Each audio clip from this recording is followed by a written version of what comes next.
Scarcity versus the scarcity mindset.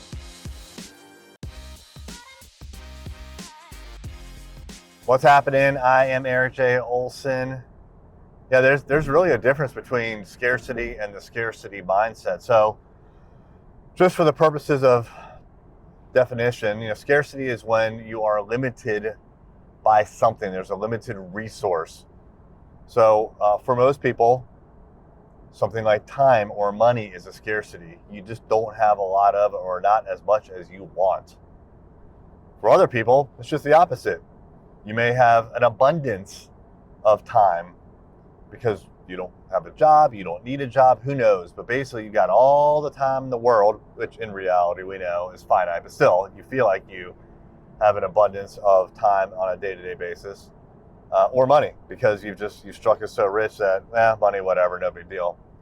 Most of us aren't like that. Certainly, I am not in either of those categories. So that's scarcity. There's also the scarcity mindset, which is where you see the world in terms of scarcity. So you will see that you will perceive that the world is limited in the number of resources that are available, when in reality, I think that's just the opposite. Most people do feel like there's a scarcity of cash in their pocket, but the truth is there's not a scarcity of cash in the world. I was at the gym last night and I was talking to a few buddies about real estate, and several of them piped up that if I were to create a real estate investment fund, that they would be interested in contributing. And this is just an informal discussion, but and I'm not saying like I'm doing it, and I'm not saying that I could raise this money, but probably within, a group of 3 or 4 guys, it was like, oh yeah, I could easily raise $200,000 or $300,000 or $400,000 between 3 or 4 of us. So just by putting the idea out there to my friends, a small group of people, all of a sudden something that is normally scarce money that you have becomes abundant. There was, several $100,000 potentially, at least people talking big, that they would contribute. The reality is, they'd probably be a little more scarce with their cash when the time came to write a check.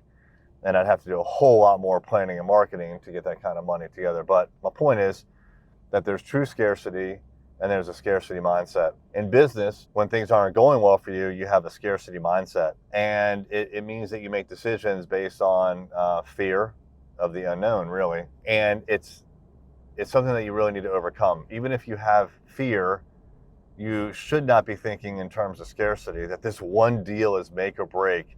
Another deal may not come around. In the case of a sales deal, they're plentiful. There's abundance. You can create the next deal yourself. So, and you can do it multiple times a day if you put in the work, right? So the truth is, in a lot of areas in life, you may have a scarcity mindset, but the truth is there's abundance if you apply yourself.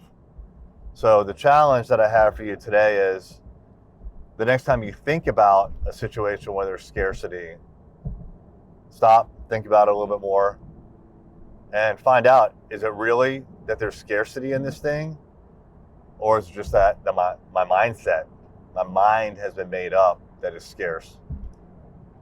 Think about all the quantity of that thing that's out there, deals, money, time. Is it scarce, or is it really? Hey there, it's Erik J. Olson. I wanted to let you know about my book, $1 Million Journey: How to Launch a 7-Figure Business. This is the story of what it took for me to go from freelancer with no clients, no employees, no revenue, to growing a $1 million business. It took me 8 years, and I made a lot of mistakes. And all of those mistakes, and more importantly, lessons learned, are in this book. And we have chapter takeaways, 5 to 15 takeaways that you can apply right now to your business. Check it out on Amazon, $1 Million Journey by me, Erik J. Olson.